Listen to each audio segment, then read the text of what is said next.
Right, what's up? Listen, there's 1,000 things we're doing wrong, folks. Man, he got that shit right. High five, brother. That's one thing we agree on. So people come in here saying, Rick, you gave him a hard time, but you didn't agree on. I agree exactly with that comment. I want to hear it again. Listen, there's 1,000 things we're doing wrong, folks. Hey, folks, good morning. Lester here. Today, we're going to think like a horse.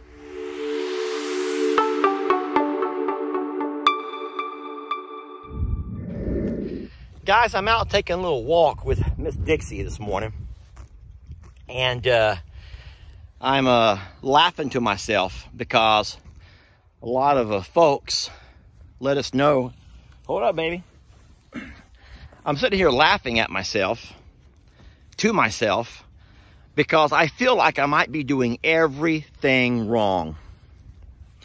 So a lot of folks were reaching out to us yesterday saying that, Lester, some guy on the internet is using your videos and he's saying some mean things about you guys. Well, you know how people are. You know, we got some really devout followers who think we can do no wrong. And so, of course, they send me the link and I look it up. And a fellow named Rick, and he runs a page on YouTube. It's called Think Like a Horse. And sure enough, there on his home page were 3 videos. And they were all of our videos that he took some screenshots, and he pretty much went through and he told us everything that we were doing wrong. I mean, everything. And there's a lot of stuff we're doing wrong. Folks, it was actually an hour-and-a-half long critique of all that we're doing wrong with not just Dixie here, but also with Voodoo. And so, you know, Jamie was very bothered by the whole thing. I'm not so easily bothered. You know, I've been through a few things, you guys who know my story. And so now I have learned to laugh off a lot. And so, whereas Jamie watched for 5 minutes and immediately called the guy, you know, misogynist.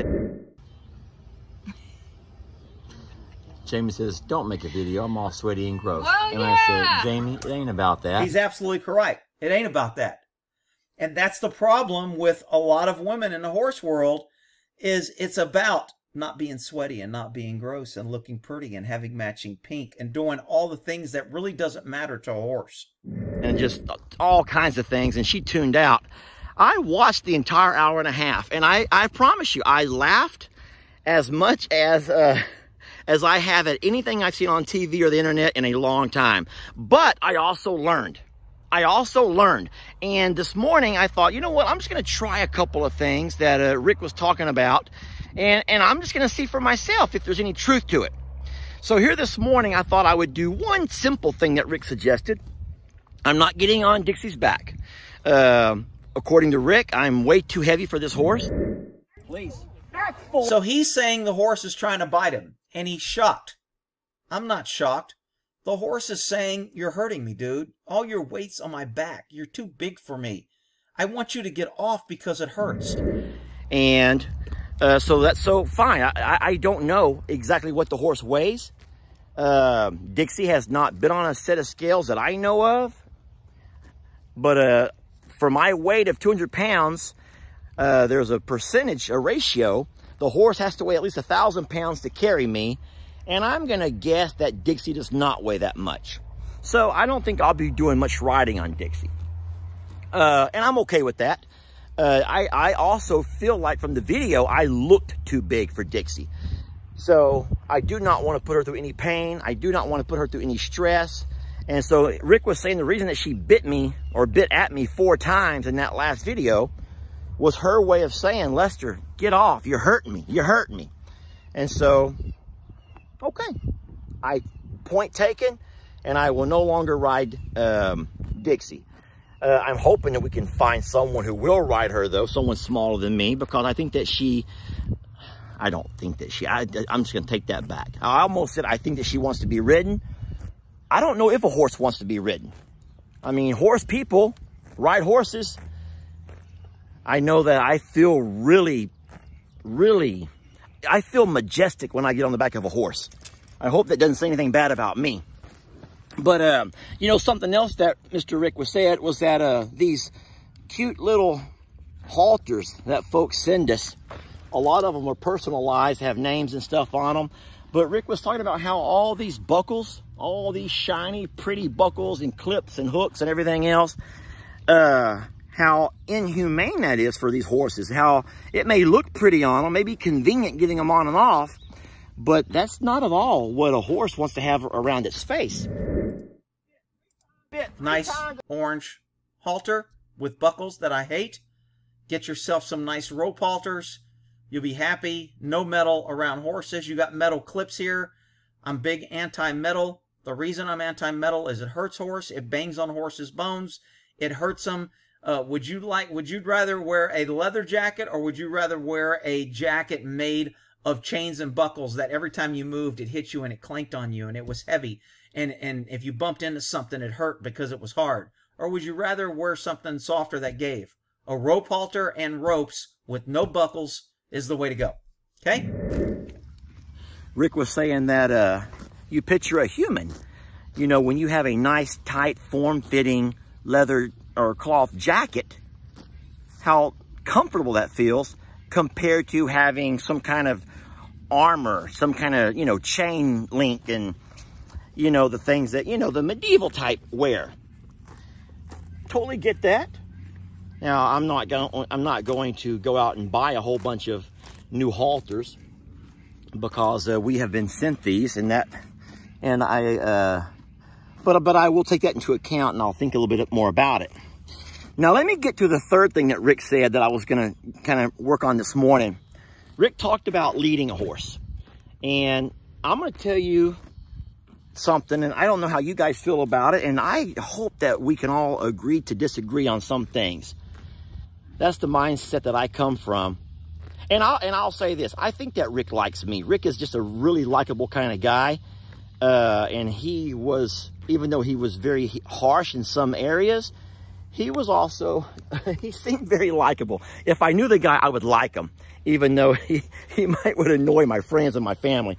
Look, folks, I've always heard that when you lead a horse or lead any animal, if you control the head, you control the horse, you control the animal. Okay, so I'm not sure if you guys feel the same way or not.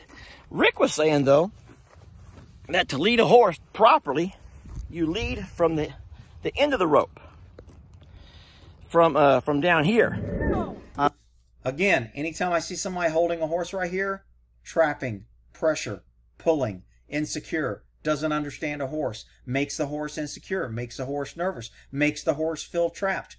See, people think this is control when in fact it just traps a horse and it's less control. Good horseman always leads with a long, loose rope. Doesn't have to get next to the horse to have control. Understands how to take the horse's head away. Understands how to lead a horse, how to read a horse, how to know when a horse is going to react. He doesn't understand all that. So because he doesn't know what he doesn't know, he does what makes him feel in control. So I was out this morning going to try a few of these things out. So here's my problem with this. And like I say, if I'm doing it wrong, I feel like when I'm over here, I'm pulling the horse. I'm not really leading. Also, I have to walk at a speed fast enough to where the lead does not get around the horse's legs, the front legs. So I feel like I'm constantly having to keep the slack out of the lead. And I'm not real sure if that's right or not. Now, you're going to say, Lester, she's hungry. Now, look, now she's pulling me. And you're going to say, Lester, she's hungry. She needs to eat. Folks, it's not hunger that she's doing right now. I don't know if it's a nervous anxiety kind of eating or whatever, but there is green grass all over these pastures, and she eats all day. So I hope that you don't think that because I have her out into a different pasture is why she's, yeah. Now, okay, so I'm going to go ahead and pull. I'm not going to pull hard. Rick talked a lot about pressure and release. And, you know, I've heard that from Courtney and Allie and Faith. All three have went. Okay, so now the horse is going to walk with me. I think that she knows we're going back into pasture. And this is a nice pace. I can do this. But what about when she stops and puts her head down? What about when she stops and puts her head down? I mean, do I pull? Well, I have a lot of questions. I still have a lot of questions. And anyway, I just thought it was funny. I'm going to play some of the parts of this video and some of Rick's commentary. And I just like you to see the kind of things. You know, they say when you put yourself out there on the internet, it's like living in a glass house. And I could not agree more. There are some things that we open ourselves up to that's just hilarious. And like I say, okay, right now I'm holding her by the fence. She's wrapped around me. And so there she goes. Pressure, release, release. Pressure and release, folks. She just wrapped the rope around me, the lead, and off she went. So I'm just, it was a really fun video. So Mr. Rick, I want to thank you because a lot of what you said sunk in, and I will continue to learn, and I will continue to work with the horses. I will continue to, well, I'm going to learn. That's one thing about me that I can admit from this whole sanctuary rescue thing that we're trying to do is that I have learned a whole lot, and I have never been the kind of guy to say I know it all, because I don't. In fact, I will tell you straight up front, and I normally do, that I am always open to suggestions. If you have another way or a better way, please let me know.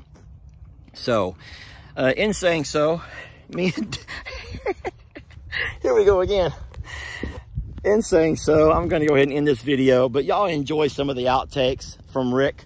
Follow his page. Follow his page if you like this kind of stuff. Like I said, the way of talking about people is not something that I do, but I'm a school teacher, so I've kind of learned to be a little bit more kind as far as things I say about people and how I say it to them. But like I say, I liked the video. I watched it the entire hour and a half, and I'm going to get better. But no, I learned a lot of stuff, and so. All right, folks, you guys have a wonderful day. Oh, enjoy some of these outtakes. This is pretty fun. I'm sure somebody will forward in my videos and say I'm making them look bad and I'm calling them names, but whatever. Right now it's about the fact that I just rode a wild stallion. I'm laughing because if I was with this dude, I'd be laughing. I'm telling you. This clipping clips onto links that are nice and pretty is cheats. It's crappy. It kind of shows that you don't know what you're doing, which you've already admitted you don't know. I will say the horse's feet look pretty good, though. If you notice, I'm moving, my tail is up, causing pain. My ears are back, causing pain, and I'm saying it hurts. So the guy didn't take it offensive that he got bit, kind of laughed about it, but he didn't read the horse. The horse didn't bite him to be mean. The horse didn't bite him to show him who's boss. The horse bit him because he's in pain, and he's like, dude, you're hurting me. I'm uncomfortable. Get off me. That's what the horse was saying. His ears are back. His tail is active. He's not looking at that. He's making a video. He's laughing, and he doesn't understand that. I get it, but he asked for help, and I'm giving him help. You have to invest in order to get the knowledge. You don't have to do videos and ask for advice on the internet and have a bunch of idiots tell you something. You can accept responsibility, read for yourself, test it, and see if it works, and understand a horse. You don't understand a horse, and you don't understand pressure and release. And those are your two biggest downfalls. Listen, there's 1,000 things we're doing wrong, folks. Man, he got that shit right. High five, brother. That's one thing we agree on. So people come in here saying, Rick, you gave him a hard time, but you didn't agree on. I agree exactly with that comment.